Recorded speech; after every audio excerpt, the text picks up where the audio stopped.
అన్నమాట. దేవుని గురించి వర్ణిస్తున్నాడో చూడండి. దేవుడు సృష్టించిన సృష్టిని ఈ యొక్క భక్తుడు ఎలా జ్ఞాపకం చేసుకుంటున్నాడో చూడండి. దేవుణ్ణి ఎలా మహిమపరుస్తున్నాడో చూడండి. అంటే దేవుడు చేసిన సృష్టిని గురించి ఈ వ్యక్తి ఎలా తలపోసుకుంటున్నాడో ఈ 104వ కీర్తన అంతటి కూడా మనకు అర్థమవుతుందండి. చూడండి, నా ప్రాణమా యెహోవాను సన్నతించుము. యెహోవాని ఎందుకు సన్నతించాలి? యెహోవా నా దేవా, నువ్వు అధిక ఘనత వహించిన వాడు. ఎందుకు అధిక ఘనత వహించిన దేవుడు నువ్వు మహాత్మమును ప్రభావమును ధరించి ఉన్నావు. ఎందుకు మహాత్మమును ప్రభావం ధరించి ఉన్నావు? వస్త్రం వల్లే వెలుగును నువ్వు కప్పి ఉన్నావు. తెరను పరిచినట్లు ఆకాశ విశాలమును నువ్వు పరిచి ఉన్నావు. చూడండి, ఆకాశాన్ని జ్ఞాపకం చేసుకుంటూ ఒక తెరతో పోలిస్తున్నాడు అన్నమాట అండి. ఒక తెరతో పోలిస్తున్నాడు ఆకాశాన్ని. అంటే ఆకాశానికి ఏమన్నా హద్దులు, ఏమన్నా పునాదులు, ఏమన్నా మేకులు, ఏమన్నా రాడ్లు, ఏమన్నా కర్రలు పెట్టారా అంటే అలాంటి ఏమీ లేవు. ఆయన పరిచాడంట అంతే. అలా ఆకాశాన్ని అలా పరిచాడంట అంతే. అలా పరిస్తే అలా ఉండిపోయింది. మన చీర ఆరబెడితే ఎలా ఉంటుందండి? అలాగా ఎండిపోతే అలాగెలా కదిలిపోద్ది. కానీ ఆకాశం అయితే అలా ఉండిపోయింది అంతే. చూడండి, దేవుని మాటకి ఆకాశము వింటుందని మనం మాట్లాడుకోవాలి. చూడండి, తెరను పరిచినట్టు ఆకాశ విశాలమును నువ్వు పరిచి ఉన్నావు అంటాడు. ఆకాశాన్ని నువ్వేం చేసావు? పరిచేసావయ్యా. ఒక బట్టలని పరిచినట్టు ఆరబెట్టినట్టుగా నువ్వు అలాగా పరిచేసావు ప్రభువా. అంటే అలా ఉండిపోయిందంటే ఇంకా ఆకాశం ఏం కదలలేదు, మెదలలేదు, ఇంకేం చేయలేదు, కదలలేదు, మెదలలేదు, అలా ఉండిపోయింది. దేవుడు చేసిన ఆకాశాన్ని చూడండి. ఆకాశాన్ని గురించి ఈ యొక్క భక్తుడు మాట్లాడుతున్న మాట, ఒక ఆకాశమే నీ మాట వింటుందయ్యా అని చెప్పుకుంటున్నాడు అన్నమాట. జలములలో ఆయన తన గదులను దూలములను వేసి ఉన్నాడు. మేఘములను తన వాహనములుగా చేసుకుని గాలి రెక్కల మీద గానము చేయుచున్నాడు. దేవుని స్తోత్రం కలుగును గాక. చూడండి, మేఘాలను వాహనాలుగా చేసుకున్నాడట ఆయన. మేఘాలు కదులుతున్నాయి అంటాం మనం. మేఘాలు కదులుతున్నాయా? వర్షం పడేటప్పుడు మేఘాలు ఏం చేస్తాయి? పైనుంచి కిందకు వచ్చేస్తాయి. పైనుంచి కిందకు వచ్చేస్తాయి. అవి చాలా బాగా మేఘాలను తనకు వాహనముగా చేసుకొని గాలి రెక్కల మీద గానము చేయుచున్నాడట. దేవుని స్తోత్రం కలుగును గాక. అసలు గాలి రెక్కలున్నాయా? గాలికి రెక్కలున్నాయా అని అడుగుతున్నాను. రెక్కల మీదంట ఆయన ఏం చేస్తున్నాడు? గానం చేస్తున్నాడంట. ఏం చేస్తున్నాడు? గాలికి అంటే గాలి మీదంట గానం చేస్తున్నాడట ఆయన. ఎంత గొప్ప దేవుడు చూడండి. గాలి విసిరినప్పుడు సౌండ్ వస్తుంది కానీ కనబడదు మనకి కదా. ఆయన గానం చేయుచున్నాడట. ఎక్కువ పెద్ద సుడిగుండం వచ్చినప్పుడు పెద్ద గాలి మనకు శబ్దం వినిపిస్తుంది. శబ్దం ద్వారాగానే గాలి వస్తుందని చెప్పగలం కానీ గాలి కనపడదు మనకి. శబ్దం ద్వారాగానే గాలి వస్తుందని చెప్పగలం. ఆయన ఏం చేస్తున్నాడంటే గానం చేస్తున్నాడు. గానం అంటే ఏంటి? పాటలు పాడుతున్నాడట. ఏం చేస్తున్నాడు? పాట పాడుతున్నాడట. దేవునికి మహిమ కలుగును గాక.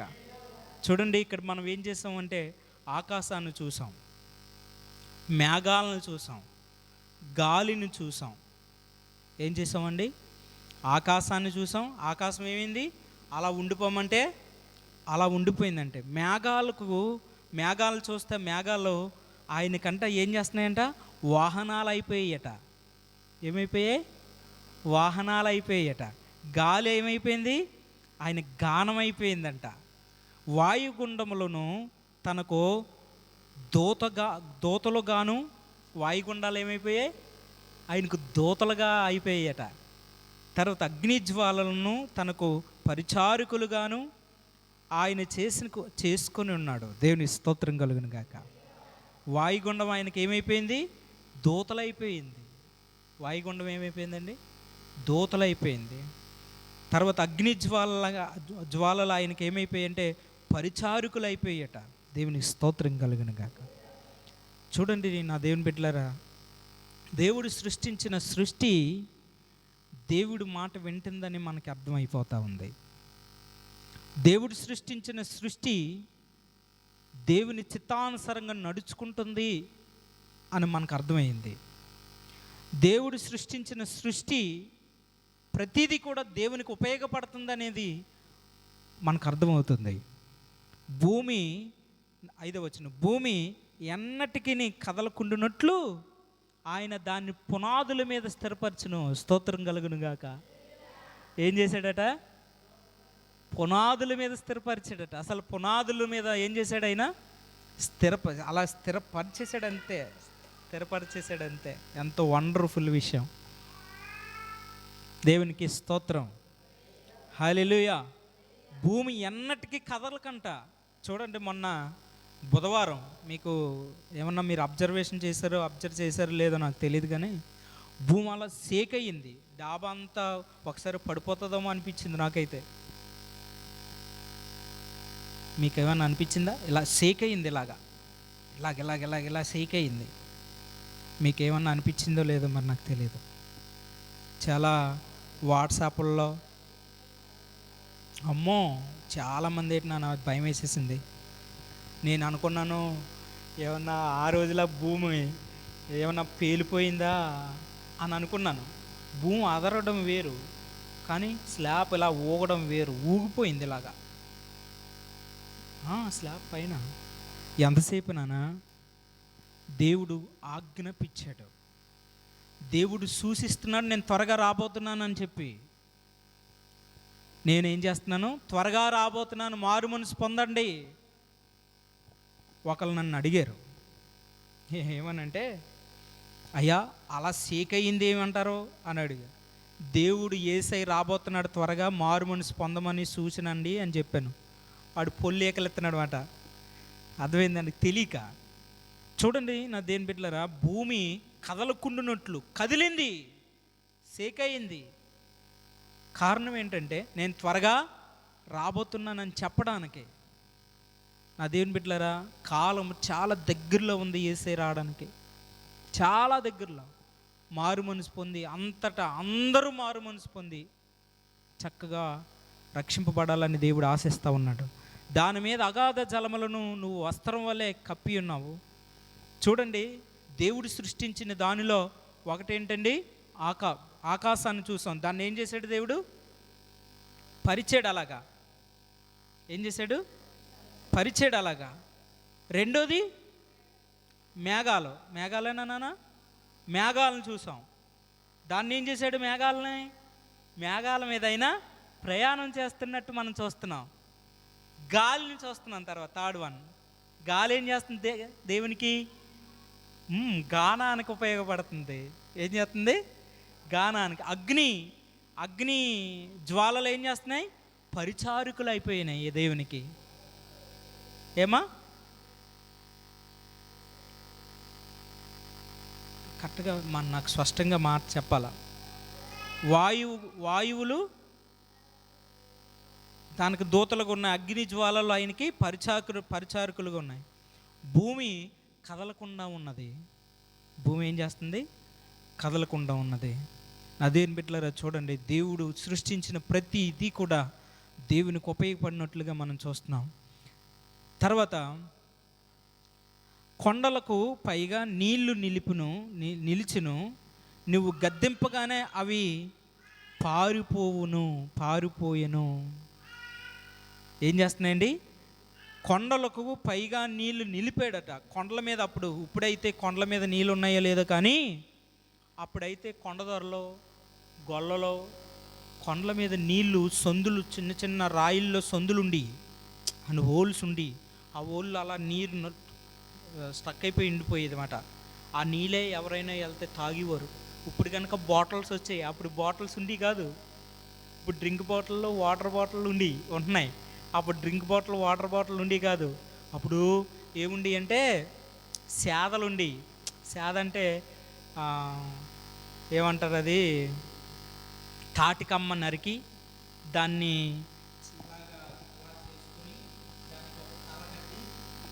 తీసుకోవాలంటే అందులోని దాంట్లో తీసుకోవాలి, అలా చేసేవారు. ఇప్పుడు కనుక వాటర్ బాటిల్స్ వచ్చేసాయి, ఎక్కడ పోయినా బాటిల్సే. చూడండి, కొండల సందుల్లో అట్లా ఏం చేశాడంటే దేవుడు నీరు నిలిపినట్లుగా చేశాడు. నీ ఉరుము శబ్దం విని అవి త్వరగా పారిపోవును. చూడండి దేని బిడ్డలారా, ఏం చేస్తున్నాయంట? ఉరుము శబ్దం విని అవి ఏం చేస్తున్నాయట? త్వరగా పారిపోతున్నాయి అంట. ఏంటి? సందుల్లో ఉన్న నీరు పారిపోతున్నాయట. నీరు పరిగెడుతుందా? పరిగెట్టవలసిందే ఏదైనా. దేవుడు మాట వింటే దేవుని స్తోత్రం కలుగును గాక. దేవుడి మాట వినాలి దేవుని బిడ్డలారా, దేవుడి స్వరం వినాలి. దేవుడి మాట వినకపోతే, ఇది దేవుడి మాట అని మనం తీసుకోకపోతే మనకెన్నడూ ఎక్కడేసిన గొంగలు అక్కడే ఉంటుంది, కానీ మార్పు ఉండదు, చేర్పు ఉండదు, ఏముండదు. దేనికి మనం పనికిరాం, ఉన్నామంతే. చూడండి దేని బిడ్డలారా, 8వ వచనం, నువ్వు వాటికి నియమించిన చోటికి పోయినట్లుగా అవి పర్వతాలు ఎక్కి పల్లములకు దిగును. పర్వతాలకు ఎక్కిపోతాయంట, అవి ఏం చేస్తాయట? పల్లాలకు దిగిపోతాయంట. పల్లం ఎటువైపు అయితే ఉందో, పల్లం ఎటువైపు ఉందో అటువైపు దిగిపోతూ ఉంటాయట. ఏటి? నీరు కూడా దేవుని మాట వింటుంది. ఏం చేస్తుందమ్మా? నీరు మన డావ పైన పల్లం ఎటువైపు ఉంది? ఏలియా, పల్లం ఎటువైపు ఉంది? అటువైపు ఉందా, ఇటువైపు ఉందా? ఇటువైపు ఉందా, ఇటువైపు ఉందా? పల్లం ఎటువైపు ఉంది? ఎటువైపు అమ్మా?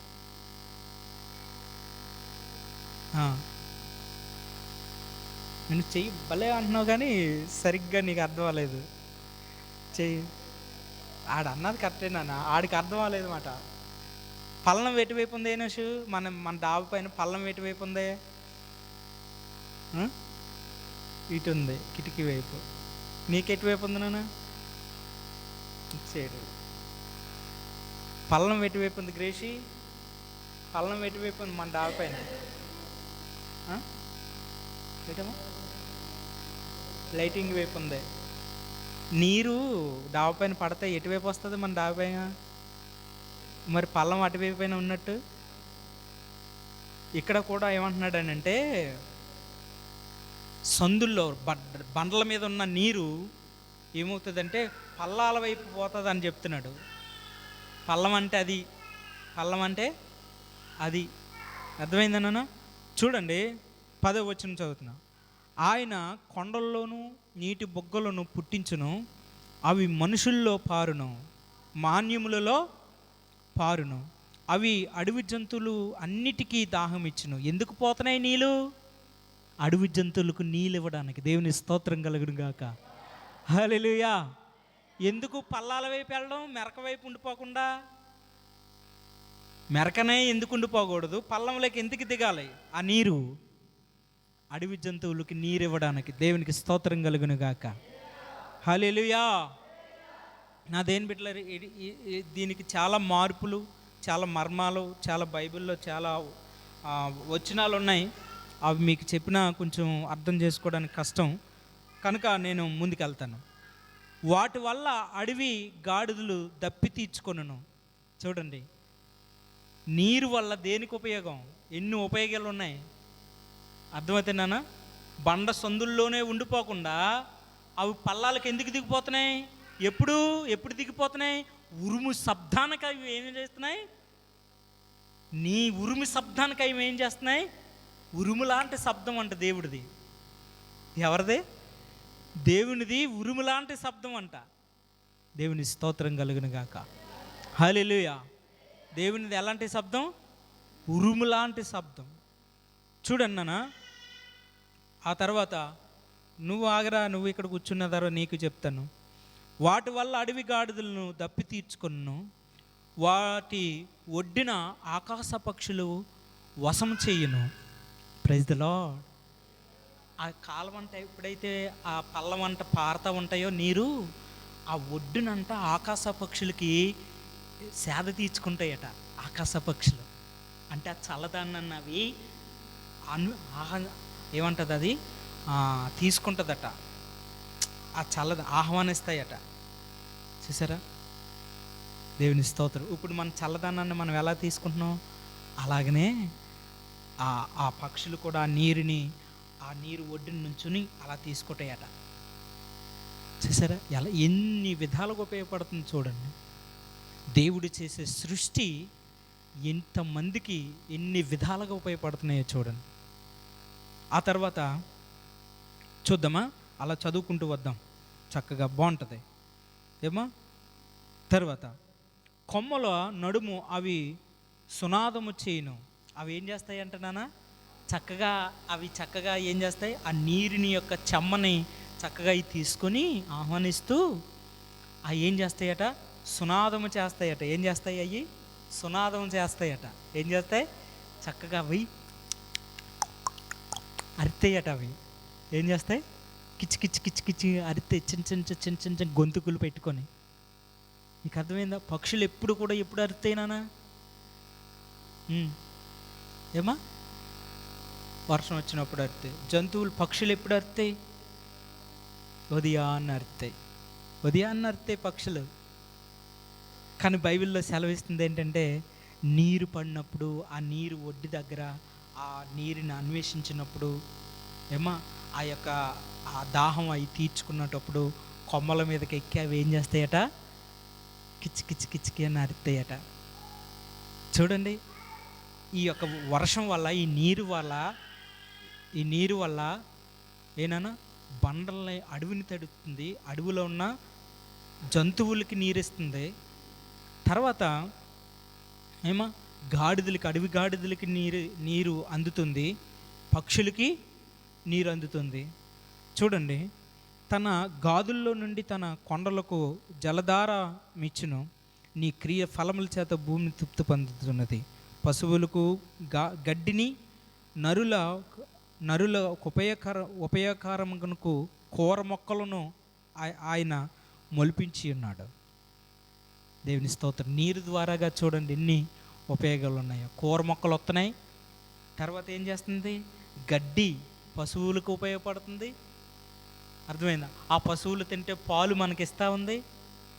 ఒక్క నీరు, దేవుడు చేసిన సృష్టి ఎన్ని విధాలుగా మనకి ఉపయోగపడుతున్నాయో చూడండి.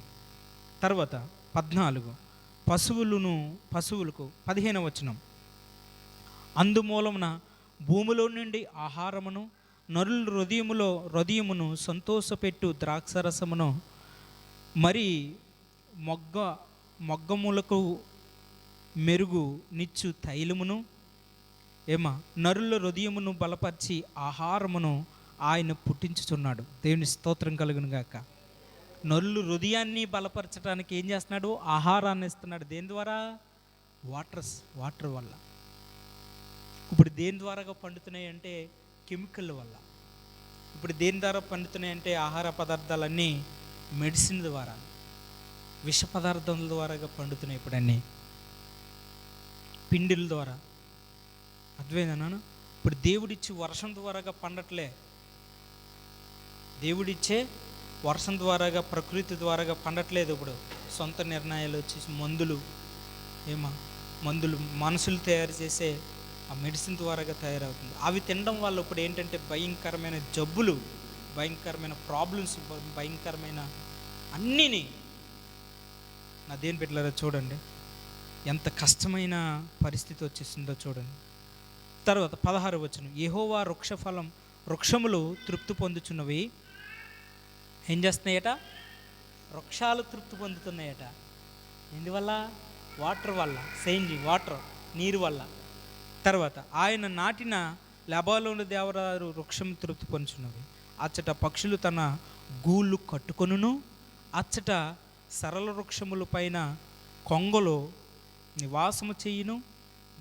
ఇప్పుడు కొంగలు ఎక్కడ ఉంటున్నాయి నాన్న, చెప్పు ఏలియా, నువ్వు బాగా చెప్పగలవు. ఎక్కడ ఉంటున్నాయి, ఎక్కడ?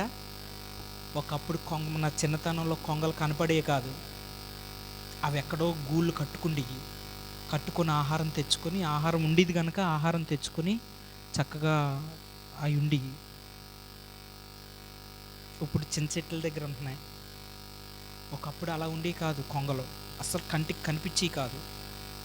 పొలాల్లో ఉండి కొంగలు గూళ్ళు కట్టుకుండి ఆ పొలాల్లో.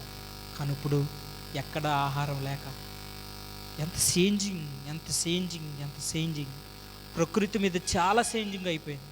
బైబిల్ రాసే కాలం ఇది. బైబిల్ రాసేటప్పుడు ఉండే కాలంలో ఉన్న ప్రకృతి ఇప్పుడు లేదు. బైబిల్ రాసేటప్పుడు బైబిల్ సృష్టించిన సృష్టి అందం తప్పిపోయింది. ఇప్పుడు గడ్డి చచ్చిపోవడానికి గడ్డి మందు కొడుతున్నారు. ఇప్పుడు ఈజీ అయిపోయింది. దేన్నన్నా చంపడానికే పూనుకుంటున్నారు ప్రజలు. చూడండి నాన్న, తృప్తి లేదు. అచ్చట పక్షులు తమ గూళ్ళు కట్టుకొను, అచ్చట సరళ వృక్షముల పైన కొంగలు నివాసము చేయుచున్నవి. గొప్ప కొండలో కొండ మేకలు ఉనికి పడినట్లు కుందేళ్ళు బండలో ఆశ్రయ స్థానములో ఋతువులు తెలుపుటకే ఆయన చంద్రుడిని నియమించును. అసలు చంద్రుడు ఎందుకున్నాడో ఋతువులు తెలియచేయడానికి, ఎండ చూపించడానిక నువ్వు అనుకుంటున్నావు? ఎప్పుడు ఏం జరుగుతుందని తెలియచేయడానికి అక్కడ ఉందంట సూర్యుడు. అర్థమైందా నాన్న? తర్వాత సూర్యునికి తన అస్తమయ కాలం తెలియను. ఏం తెలుస్తుందట సూర్యుడికట? ఆయన ఎప్పుడు అస్తమవుతాడో సూర్యుడికి తెలుసట. ఇప్పుడు ఏదేమైనా మనుషుడికి ఏం తెలియట్లేదు అన్నమాట. అన్నీ తెలుసు అనుకుంటున్నాడు, కానీ ఇప్పుడు ఏమి తెలియకంటే అయిపోతుంది. కనుక చాలా జాగ్రత్తగా మనం అన్నీ తెలుసుకొని ప్రభు చెప్పినట్లుగా మనం చేయాలి. 20 వచనం, నువ్వు చీకటిని కలగచేయగా రాత్రియు ఉన్నది. అప్పుడు జంతువులన్నీ తిరుగులాడుచున్నవి, సింహం పిల్లల వేట కొరకు గర్జించుచున్నవి, తమ ఆహారమును దేవుని చేతిలో నుండి తీసుకొన చూచున్నవి. సూర్యుడు ఉదయింపగానే అవి మరలిపోయి తమ గుహలో పడుకును. సాయంకాలం వరకు పాటుపడి తమ పనులను జరుపుకొనుటకే మనుషులు వెళ్ళుదురు. యెహోవా నీ కార్యములు ఎన్నెన్ని విధములుగానున్నవి, జ్ఞానము చేత నువ్వు వాటిని అన్నిటినీ నిర్మించితివి. భక్తుడు ఏమంటున్నాడో చూసావా? అయ్యా నీ కార్యాలు ఎన్నెన్ని విధాలుగా ఉన్నాయి. దేవునికి స్తోత్రాలు కలుగును గాక. హల్లెలూయా. ఎన్నెన్నో విధములుగా ఉన్నవి. వచ్చామా పాట? దేవాని కార్యములు. మంచి భలే ఉంటుంది పాట. దేవుని స్తోత్రం. యెహోవా నీ కార్యములు ఎన్నెన్ని విధములుగా ఉన్నవి, జ్ఞానము చేత. చెప్పండమ్మా, అందరూ చెప్పండి, జ్ఞానము చేత. యెహోవా నీ కార్యములు ఎన్నెన్ని విధములుగానున్నవి, జ్ఞానము చేత నీవు వాటినన్నిటినీ నిర్మించితివి. దేవునికి స్తోత్రం కలుగును గాక. ఎవరి జ్ఞానం?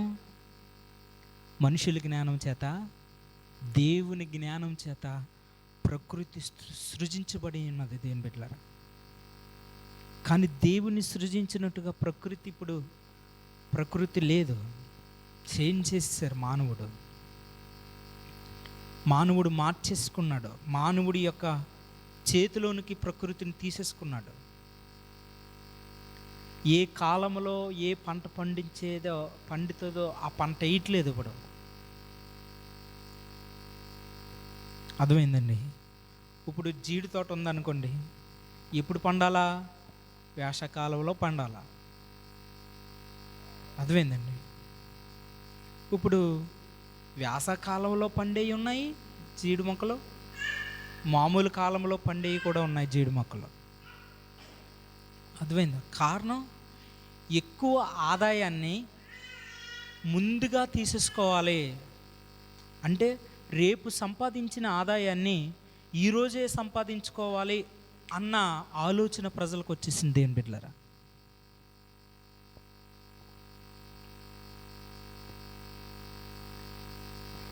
రేపు చేయవలసిన ప్రార్థన ఈరోజే ఎందుకు చేయకూడదు? రేపు ఉండవలసిన ఆత్మీయత ఈరోజే ఎందుకు ఉండకూడదు? రేపు ఉండవలసిన సహవాసం ఈరోజే ఎందుకు ఉండకూడదు? రేపు ఉండవలసిన కార్యక్రమం నాకు రాదు నాన్న, రేపు ఉండవలసిన ఆత్మీయత జీవితంలో ఈరోజు ఎందుకు ఉండకూడదు అని లేదు ప్రజలకి. అర్థమైందా? రేపు కష్టపడే డబ్బులు ఈరోజే కష్టపడితే ఇచ్చేయాలి. ఈరోజు కష్టపడితే రేపు డబ్బులు వచ్చేయాలంతే. వేయి మారిపోయింది. ఏమైంది? మారిపోయింది. ప్రజల యొక్క ఆలోచనలు మారిపోయాయి, ప్రజల యొక్క తలంపులు మారిపోయాయి, ప్రజల యొక్క నడవడికి మారిపోయింది. నా దేని బిడ్డలారా, ఎన్నెన్ని విధములుగా ఉన్నవి. నీ జ్ఞానం చేత నువ్వు వాటిని ఏం చేసావంటే చేసుకొని ఉన్నావు. ఏం చేసావు? నీ జ్ఞానం చేత చేసుకొని ఉన్నావు. దేవుని స్తోత్రం కలిగిన గాక. నువ్వు కలగ చేసిన వాటిలో భూమి నిండి ఉన్నది. ఏమన్నా? నువ్వు కలగ చేసిన వాటితో భూమి ఏమైపోయింది? నిండిపోయిందయ్యా. నువ్వు కలగ చేసిన వాటిని అన్నిటితో భూమి ఏమైపోయింది? నిండిపోయింది. అసలు భూమి మీద ఖాళీలే, ఏమి లేదు. భూమికి ఖాళీ లేదు, అసలు నిండిపోయిందంటండి. దేవుడు సృష్టించిన సృష్టి. అయ్యా, ఈ మొక్క నా దగ్గర ఇక్కడ ఎందుకు అని అనలేదు. అయ్యా, ఈ చెట్టు నా దగ్గర ఎందుకు ఇది అని అనలే. అయ్యా, ఈ బరువు నా మీద ఎందుకు మోపుతున్నావు అని అనలే. నిండిపోయే వరకు మౌనంగానే ఉండిపోయింది అంతే. భూమి నింపే వరకు మౌనంగా ఉండిపోయిందండి భూమి. ఏమన్నా నీ మీద బరువు ఏమన్నా పెట్టామనుకోండి, సంఘ బాధ్యతలు ఏమన్నా, అమ్మ బాబాయ్, చాలా మనం తొందరపడిపోతాం, బాధపడిపోతాం, భయపడిపోతాం, చాలా టెన్షన్ పడిపోతాం. నా దేవుని బిడ్డలారా, చాలా చాలా చాలా దూరంగా ఉంటుంటాం. కానీ భూమి నీలాగే, నీ తత్వమే భూమికి ఉన్నట్లయితే, దేవుడు సృష్టిని నోటు ద్వారా పలికిన సృష్టి దేవుడు నేను చేసుకున్నాడు. అర్థమైందా? నోటు మాట ద్వారాగా పలికిన సృష్టే, మరొక మాట మాట్లాడలేదంతే. మరొక మాట మాట్లాడలే. నా మీద ఇంత బరువు ఎందుకు వేయాలి? ఇంత నింపెత్తే ఎలాగా? అన్నం అంతా తింటా ఉన్నానా? ఒకసారి ఒక బాటిల్ నీళ్ళు తాగేస్తే ఎలా ఉంటుంది డాడీ? వచ్చేది బయటికి, వస్తుందా రాదా? అసలు చాలా భలే ఉంటుంది కదా. అప్పుడు గందరగోళంగా ఉంటుంది. అసలు చిటి చెమటలు పట్టేస్తాయి కదా, భయంకరంగా. అమ్మో, గుండు దడ కొడేసుకుంటుంది కదా. కానీ భూమి నింపేసినప్పుడు భూమికి కూడా అలాగ అయ్యే ఉంటుంది. భూమికి అసలు ఖాళీ లేదు. కానీ ఒక్క మాట మాట్లాడలేదండి. నీ చిత్తాన్ని చేస్తానని చెప్పింది. దేవుని స్తోత్రం కలుగును గాక. నా దేని బిడ్డలారా, దేవుడు మనల్ని చేసుకొని ఉన్నాడు. మన నిమిత్తం దేవుడికి ఏదో ఒక కనుదృష్టి ఉన్నది. దేవుని చిత్తమై ఉంది. మనల్ని నడిపించిన దేవుడికి తెలుసు మనల్ని ఎప్పుడు ఏం చేయాలో. Amen, amen. ఇదిగో విశాలమైన మహాసముద్రం, అందులో లెక్కలేని జలరాశులు ఉన్నవి. ఏమున్నాయట? ఏమున్నాయి? రాసములు ఉన్నవి. దానిలో చిన్న చిన్నవి, పెద్దవి జీవరాశులు ఉన్నవి. అబ్బా, సముద్రంలో ఏం పెట్టాడు నాన్న? అసలు సముద్రం దేనికి పెట్టాడు? చిన్నవి, పెద్దవి, జీవరాశులు, జలరాశులు పెట్టడానికి. అవి ఎందుకు ఉపయోగపడతాయి? నీకు నాకు. దేనికి? నీకు నాకు. జీవరాశులంట, జలరాశులోనంట. బా, అవి సముద్రంలోనే ఉండాలా? భూమి మీద ఉండకూడదా? భూమి మీద అంటే నార్మల్గా నీళ్ళు లేని చోట ఉండకూడదా అంటే అవి ఉండవు అలాగా. అర్థమైందా? అయ్యా నీటిలో నా ప్రాణం కొట్టిపోదా, నీటిలో నా ప్రాణం అసలు ఊపిరి ఆడదు కదా, ఎందుకు సముద్రంలోనే పడేయడం? అగాధమైన సముద్రం, భూమి చాలా లోతైంది సముద్రం, ఆ సముద్రంలో నా ప్రాణాన్ని ఎందుకు విడిచిపెట్టాలని అడిగాయా జలరాశులు జీవరాశులను? అడగలేదు. నీ చిత్తాన్ని నేను చేస్తామయ్యా అని చెప్పాయి. దేవుని స్తోత్రం కలుగును గాక. హల్లెలూయా, హల్లెలూయా. చూడండి దేవుని బిడ్డలారా, ఈ భక్తుడి వర్ణ చూడండి ఎలా ఉందో. అసలు సృష్టి అంతటిని కూడా ఆ భక్తుడు ఎంత జ్ఞాపకం చేసుకుంటున్నాడో చూడండి. అసలు ఎందుకు ఇంత జ్ఞాపకం చేసుకోవడానికి కారణం ఏంటంటారు? దేవుడు ప్రేమను తలపోసుకుంటుంటే ఒక్కొక్కటి తలపోసుకుంటుంటే భలే ఉంటుంది. చూడండి అతను ఎంత బాగా చెప్తున్నాడు చూడండి. చిన్నవి ఉన్నాయంట, పెద్దవి ఉన్నాయంట. ఏమండి, ఏమున్నాయి? నువ్వు వాటికి పెట్టినవి అవి కూర్చుకొనును, నువ్వు గుప్పుల్ని విప్పగా అవి మంచి వాటిని తిని తృప్తి పొందును. వాటికి గుప్పుల్ని విప్పుతాడా? వాటికి గుప్పుల్ని విప్పుతాడా అంటే వాటికి గుప్పుల్ని ఇప్పాలంట. వాటికి ఆహారం ఎక్కడి నుంచి వస్తుందట? దేవుడే ఇవ్వాలట. జీవరాశులకి జలరాశులకి కూడా దేవుడే. అవి వాటికి తృప్తి కూడా ఉంటుందా? ఎలియా, ఏనోష్ నూడిల్స్ భలే ఉంది, నీకు తృప్తి కలుగుతుందా? ఎలియా, వా కోడి మాంసం సూపర్, తృప్తి కలుగుతుందా? అవునా?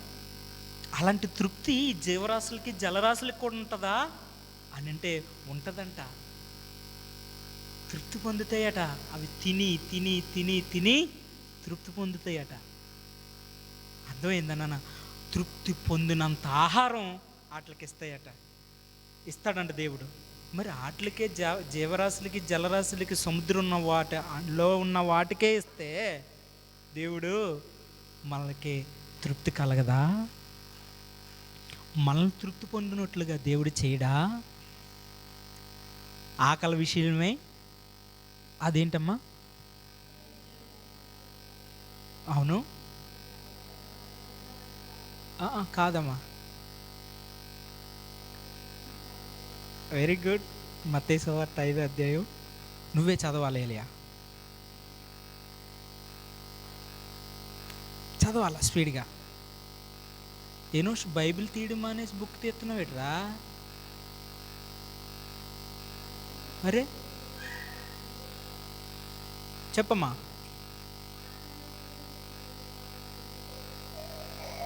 తృప్తి పొందురు అని ఉంటుంది, తృప్తి పొందుదురు అని ఉన్నది కదా, అది చదువు.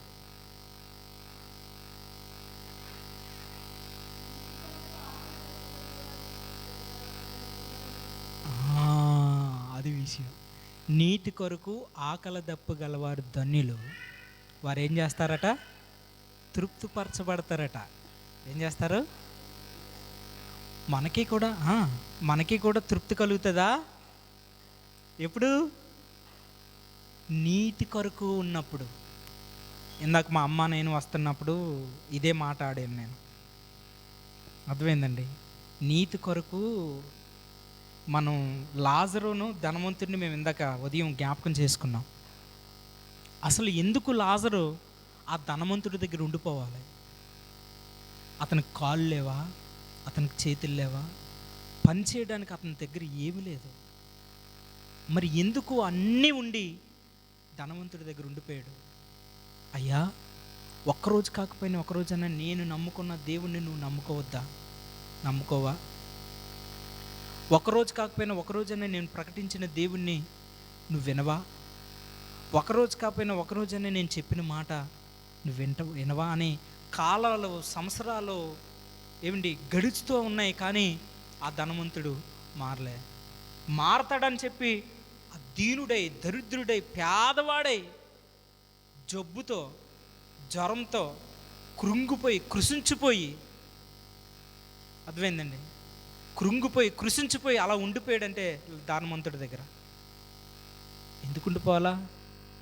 పరలోకంలో తృప్తి పొందడానికి. దేవునికి స్తోత్రం కలిగిన గాక. అబ్రహాము కుడి రొమ్మున ఆనుకొని ఉండిపోయాడట. ఈ ధనవంతుడే చూచి ఆ పేద లాజరుకున్న చినికిలేళ్ళతో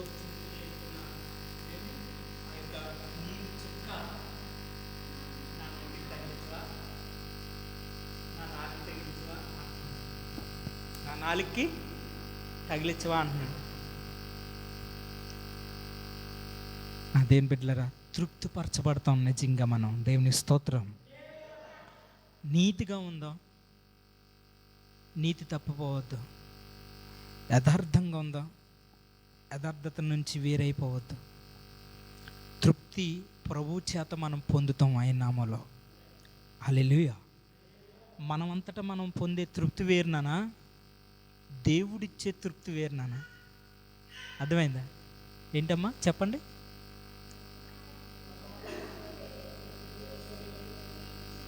వెరీ గుడ్. మళ్ళీ చెప్పమ్మా. అయ్యా చెప్పు.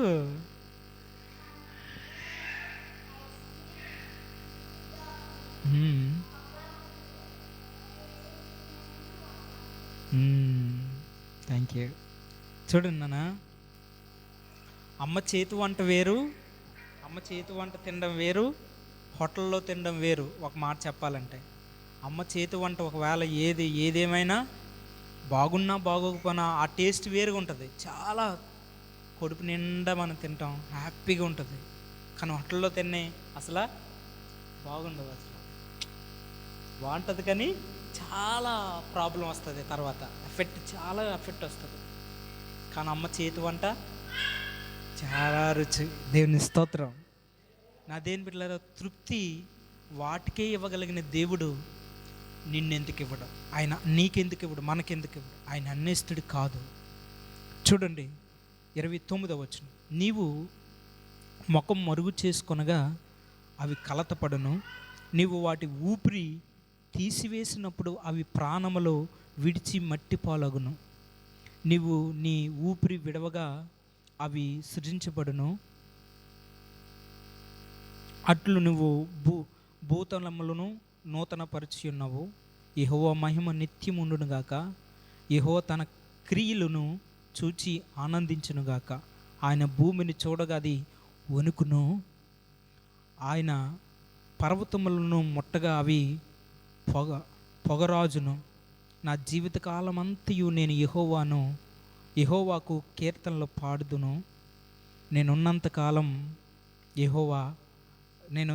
ఉన్నంతకాలం నా దేవుణ్ణి కీర్తించదును. చూడండి, ఈ భక్తుడు మాట్లాడుతున్న మాట ఏంటంటే, 1వ వచనం నుంచి 32వ వచనం వరకు సృష్టి అంతటిని జ్ఞాపకం చేసుకొని, సృష్టిని ఏ విధంగా, ఏ వేలో, ఏ ప్రోగ్రాం మీద, ఏ రూట్లో, ఏ క్రమంలో నడిపిస్తున్నాడో, ఏ క్రమంలో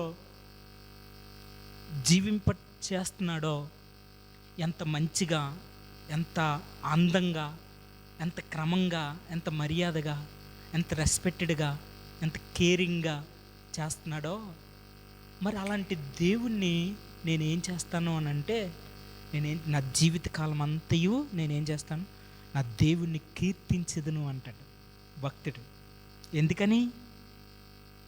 ప్రకృతిని సృష్టించిన సృష్టి నేను విడిచలేదు, నన్ను సృజించలేదు, నువ్వు నన్ను చేసుకున్నావు, నన్నెందుకు విడిచిపెడతావు నువ్వు? దేవుని స్తోత్రం.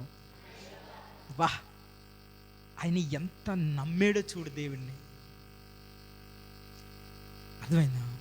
దేవుని మీద ఎంత ప్రాణం పెడుతున్నాడో చూడు. అసలు దేవుణ్ణి ఎంత ఎంత ఏమంటారు, అది దేవుని మీద ఎంత విశ్వాసిస్తున్నాడో చూడు. అసలు వండర్ కదా, అసలు వండర్ కదా. మనం నమ్మితే మనం దేవుణ్ణి అలా తెలుసుకోవాలి. మన దేవుడి కోసం మనం తెలుసుకున్నామా? ప్రకృతిని ఇష్టపడం. దేన్ని ఇష్టపడం? ప్రకృతిని ఇష్టపడం. దేన్ని ఇష్టపడతామని అంటే, ప్రకృతిని సృష్టించిన సృష్టికర్తని ఇష్టపడతాం. ఆమేన్. అర్థమైందా నాన్న? ఇప్పుడు అర్థమైందా? మీరు నేను చెప్పింది చెప్పండి అమ్మా. వినలేదుగా? మళ్ళీ చెప్తాను. చూడండి, ఎప్పుడైతే మన దేవుడు మనకు అర్థమయ్యాడో, మన దేవుడు ఏం చేస్తున్నాడో మన కోసం, మన దేవుడు మన కోసం ఏం చేస్తున్నాడో మన దేవుని కోసం మనకు అర్థమవుతే, ఇంక దేన్ని మనం ఏం చేయమంటే లెక్క చేయం. ప్రకృతిని మనం ప్రేమించం, ప్రకృతిని సృష్టించిన సృష్టికర్తను మనం ప్రేమిస్తాం. ఇప్పుడు అర్థమైందా? ఇందాక నువ్వు దేన్ని ప్రేమించావా? ఫ్లవర్ని ప్రేమించావా? ఫ్లవరు, ఆ ఫ్లవర్ని ప్రేమించాం. ప్రభా, ఈ ఫ్లవర్ సృష్టించినందుకు వందనాలయ్యా, ఈ ఫ్లవర్ని సృష్టించినందుకు వందనాలయ్యా, ఇంత బ్యూటీగా ఉంది అని దేవుని స్తుతిస్తాం. స్తుతించావా? కారణం తెలియలే. మొన్న వర్షం పడకపోతే ఆ ఫ్లవర్ ఉండేదా? ఎండిపోయేది. అర్థమైంది? మొన్న వర్షం పడ్డది, ఫ్లవరు, మామిడికాయలు చక్కగా ఉన్నాయి. ఇదంతా మొన్న వర్షానికి ఈ బ్యూటీనెస్. ఏదేమైనా ఈ భక్తుడు దేవుడు సృష్టించిన సృష్టిని ఈ భక్తుడికి అర్థమయ్యి, దేవుణ్ణి ఈ భక్తుడు చాలా విధంగా, చాలా క్రమంగా, నా జీవితకాలం అంతయు నేను దేవుని కీర్తిస్తానని, నేనున్నంతకాలం నా దేవుణ్ణి కీర్తిస్తానని ఒక ప్రామిస్ చేస్తున్నాడండి. హల్లెలూయా. ఏం చేస్తున్నాడు? ఒక ప్రామిస్ చేస్తున్నాడు. మనం ఏం చేస్తామంటే సంవత్సరానికి ఒకసారి ప్రామిస్ చేస్తాం. ఎప్పుడు? జనవరి పొట్టు. ఎప్పుడు? జనవరి పొట్టు. ఏమని? నేను ఈ పాపం చేయను, నేను ఎప్పుడు చచ్చి మానను, నేనెప్పుడు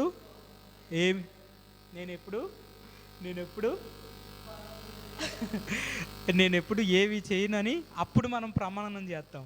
ఆ ప్రమాణాలు ఇప్పుడు లేవు. స్తోత్రం. అర్థమైందా నాన్న? మన వ్యక్తిగతము మనం మారిపోద్ది. కానీ ఈ భక్తుడి యొక్క విధానం ఎలాగుందని అంటే, నా జీవితకాలం అంతయు యెహోవాకు కీర్తనలు పాడుదును, నేనున్నంతకాలం నా దేవుణ్ణి కీర్తిస్తానంతే. స్తోత్రం కలుగును గాక. ఆమేన్. నా కంఠంలో ఊపిరున్నంత వరకు ప్రభుని స్తుతిస్తాను, కీర్తిస్తానంతే అని ఒక తీర్మానం చేసుకుంటున్నాడు. కారణం ఏంటంటే, ఈ ప్రకృతి యొక్క విధానం అంతటిని చూసి దేవుని జ్ఞాపకం చేసుకోవడం వల్ల అసలు నాన్న భూమి పునాది లేకుండా ఉంటుందా? అసలు ఎలా ఉంటుంది? అసలు అలా ఆజ్ఞాపిస్తే అలా అలా అలా ఉండిపోయిందంతే.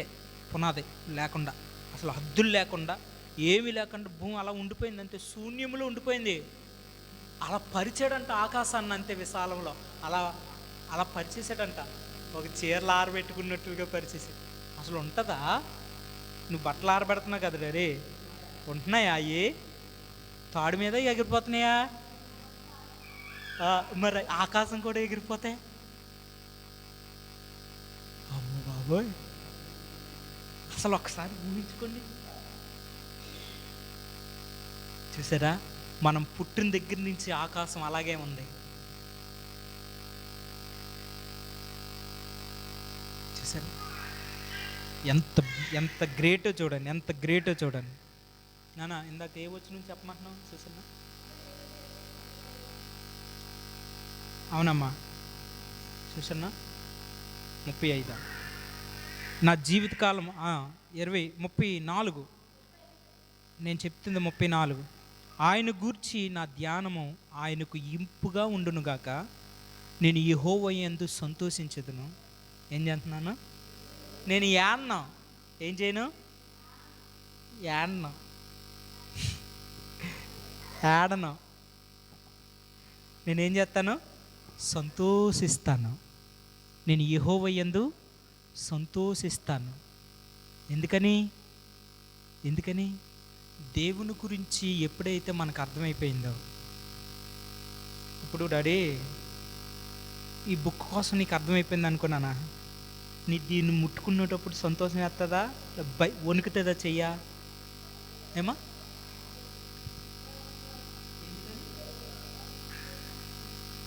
ఈ బుక్ గురించి నీకు తెలుసా? తెలీదా? లేవు పైకి. ఈ బుక్ కోసం నీకు తెలుసా? ఏ బుక్ ఇది కదా? ఈ బుక్ కోసం నీకు తెలుసు కదా నాన్న? తెలుసా తెలియదు? చెప్పరా. తెలుసు. ఇందులో ఏమున్నాయి? పాటలు ఉన్నాయి. ఓకేనా? ఈ బుక్ కోసం నీకు తెలుసా? చెప్పాలి బాగా.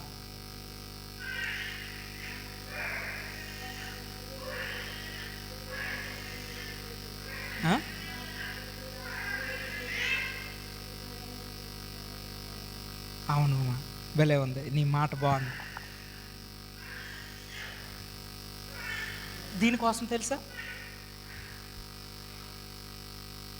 ఏం తెలుసు? ఒక్కటే తెలుసు, మొత్తం తెలుసా? ఏమో ఒకటే. ఇప్పుడు దీనికోసం చెప్పమంటే నువ్వు చెప్పగలవా? అలా ఒకటే చెప్తావా మొత్తం చెప్తావా? ఒకటే చెప్తావు. కనుక దీన్ని ముట్టుకోవడానికి నీకు కొంచెం చేంజ్ అవుతావు, భయపడతావు కదా. ఇప్పుడు అలాగే దేవుని గురించి మనకి సగం సగం తెలిసి మొత్తం తెలుసు అనుకుంటున్నాం. ఏమనుకుంటున్నాం? దేవుని గురించి మనకి సగం సగం తెలుసుకొని మొత్తం తెలుసు అని మనం అనుకుంటున్నాం. కానీ మనకు మొత్తం తెలియదు.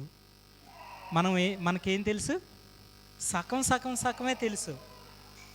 కనుక సగం సగం తెలియడం వల్ల సంతోషం రాదు. ఏమి రాదు? సగం సగం తెలుసుకోవడం వల్ల సంతోషం రాదు. పూర్తిగా దేవుని గురించి తెలుసుకోవడం వల్ల సంతోషం మనకు వస్తుంది. అందరూ అంటారు, నేను చర్చికి వెళ్తున్నాను, నాకు ఆనందమే లేదు. నీకు దేవుని కోసం ఏం తెలుసమ్మా అని అడిగితే, నాకేం తెలుసు, చదువు రాదు అంటాం మనం. ఏమంటాం? మరి అలాంటిప్పుడు ఆనందం ఎలాగొస్తుంది? ఒక దేవుని కోసం నీకేం తెలుసు అంటే మనం ఏం చెప్పలేం కదా. మరి సంతోషం ఆనందం మనకు ఎలాగొస్తుంది? మనం ఏం చెప్పగలం? మనం ఏం చేయగలము? నా దేవుని బిడ్డలారా, ఈ వ్యక్తి దేవుని కోసం సమస్తమును కూడా తెలుసుకున్నాడు. తెలుసుకోవడం వల్ల అతను ఏమంటున్నాడనంటే, నేను యెహోవా యందు సంతోషించేదను అంటాడు. దేవుని స్తోత్రం, హల్లెలూయా. పాపులు భూమి మీద నుండి లయమవునుగాక, భక్తిహీనులు ఇంక నుండకపోవుదురుగాక. నా ప్రాణమా యెహోవాను సన్నతించుము, యెహోవాను స్తుతించుడి అన్నాడు. నా ప్రాణమా ఏం చెయ్యి? యెహోవాను సన్నతించుము, యెహోవాను స్తుతించుడి. నా ప్రాణమా, నా ప్రాణమా. ఎందుకు నువ్వు యెహోవాను సన్నతించాలి, యెహోవాను స్తుతించాలి అని అంటే, ఈ భూమిని ప్రకృతిని ఎలా కాపాడుతున్నాడో దేవుడు, అలాగే నీ ప్రాణాన్ని నా ప్రాణాన్ని కూడా ఆయన కాపాడగలిగిన సమర్థుడు. ప్రైజ్ ది లార్డ్, హల్లెలూయా. ఈ మాటలు ప్రభు దీవించునుగాక. కళ్ళు మూసుకొని ప్రార్థన చేసుకుందాం. మహాపరిశుద్ధమైన తండ్రి, జీవాధిపతి, నీకు వందనాలు ప్రభా. నిన్ను మేము చదివితే నన్ను మీరు చదువుతారని చెప్తా ఉన్నాం. ఈ భక్తుడు నిన్ను చదివాడు కనుకే తన జీవితాన్ని ఎలా కాపాడుకోవాలో తనకు తెలుస్తూ ఉంది. కనికరించండి, నీ కృపతో మమ్మల్ని నడిపించండి, శాశ్వతమైన ప్రేమతో మమ్మల్ని ప్రేమించండి, మితిలేని కనికరం మా మీద మీరు ఉంచండి. వచ్చిన నీ బిడ్డలను దీవించి నడిపించమని యేసయ్య నామములో అడిగి ప్రార్థించి పొంది ఉన్నాము తండ్రి. ఆమేన్.